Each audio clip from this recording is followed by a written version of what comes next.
cursus plutôt agricole. J'ai commencé par un bac pro, j'ai continué par un BTS et donc à la sortie de mon BTS, je suis rentré en 2015 donc à la CUMA 23 où je suis aujourd'hui. Dans la CUMA 23, je suis le chauffeur principal de la déchiqueteuse. Je travaille également sur une autre CUMA plus locale sur le secteur de Boussac.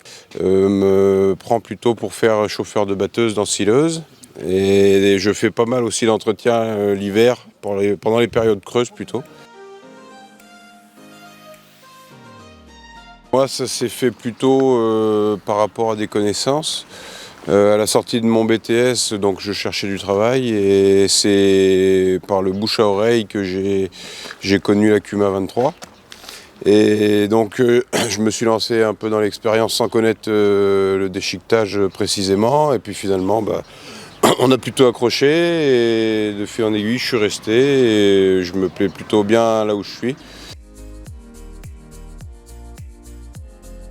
Mon collègue à l'époque qui faisait déjà du déchiquetage, qui m'a formé sur la machine.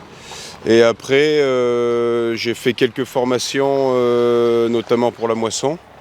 C'est des formations d'1 ou 2 journées suivant les formations. J'ai fait une formation en sileuse aussi là, il y a quelques temps.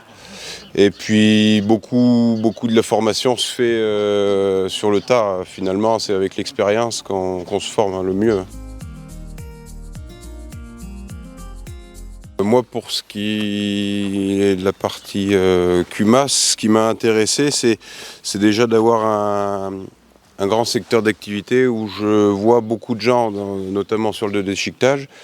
Il y a à peu près 300 adhérents et donc ça c'est vachement intéressant de pouvoir voir quand même plusieurs exploitations et il y a aussi la partie autonomie qui m'a plu beaucoup, c'est que moi dans le déchiquetage je gère un petit peu mes tournées, c'est moi qui fais la révision, l'entretien de mon matériel.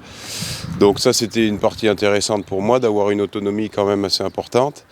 Et puis la CUMA c'est aussi plusieurs décideurs on va dire, donc c'est intéressant d'avoir plusieurs avis. Ça se fait beaucoup en réunion, donc ça c'était aussi intéressant pour moi, j'ai trouvé ça vraiment bien.